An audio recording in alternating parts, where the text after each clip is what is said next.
Hello दोस्तों, स्वागत है आपका मेरे YouTube channel let's study with Poonam में, जिसमें हम जीके जीएस से रिलेटेड टॉपिक के बारे में चर्चा करते हैं। तो जैसा कि थंबनेल देखकर आप समझ गए होंगे कि आज हम वीनस ऑर्बिटर मिशन के बारे में जानकारी प्राप्त करने वाले हैं, जिसके लिए इसरो बनाएगा करोड़ों के अंतरिक्ष यान। और ये कब लॉन्च होंगे, इनके बारे में सारी जानकारी आज हम प्राप्त करने वाले हैं। तो चलिए शुरू करते हैं। चंद्रमा की तरह मिशन शुक्रयान भी काफ़ी खास होगा। इस मिशन का उद्देश्य शुक्र ग्रह को समझना है। इसके लिए इसरो एक खास स्पेसक्राफ्ट तैयार करेगा जो शुक्र की परिक्रमा करेगा। इस दौरान यह स्पेसक्राफ्ट शुक्र की सतह, उसके नीचे की परतों और उसके वायुमंडल और सूर्य के साथ उसके संबंधों के बारे में जानकारी इकट्ठा करेगा।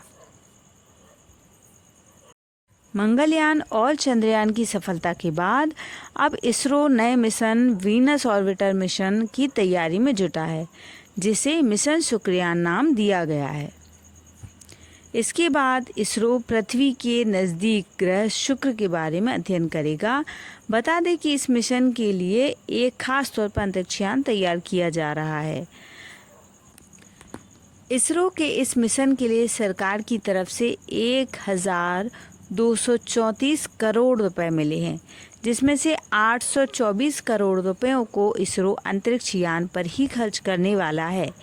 बता दें कि इसरो ने इस मिशन की तैयारी करना शुरू कर दी है। माना जा रहा है कि इसरो इस मिशन को मार्च 2028 में लॉन्च करेगा। इसरो शुक्र ग्रह का अध्ययन इसलिए भी करना चाहता है कि यह ग्रह पृथ्वी के सबसे पास है। माना जाता है कि शुक्र ग्रह पर पहले जीवन था। ये बिल्कुल पृथ्वी जैसा ही था। वैज्ञानिकों का कहना है कि पहले यहाँ की जलवायु धरती की तरह थी। हालांकि अब शुक्र ग्रह रहने लायक नहीं है। इस वक्त उस ग्रह का तापमान 475 डिग्री सेल्सियस है, जो शीशे को भी पिघला सकता है। इसके साथ ही यहाँ का वातावरण भी काफ़ी जहरीला है। इसरो के इस मिशन को पूरा होने में चुनौतियां भी कई सारी हैं। इसरो के लिए सबसे बड़ी चुनौती उच्च तापमान और दबाव की है। दरअसल शुक्र ग्रह का तापमान अत्यधिक उच्च होता है, जो वायुमंडलीय दबाव भी अधिक रहता है, जिससे उपकरणों को सुरक्षित रखना चुनौतीपूर्ण है। वहीं इसका जहरीला वातावरण भी इसरो के लिए परेशानी खड़ा कर सकता है। शुक्र ग्रह के वायुमंडल में सल्फ्यूरिक एसिड के बादल होते हैं, जो उपकरणों के लिए हानिकारक हैं।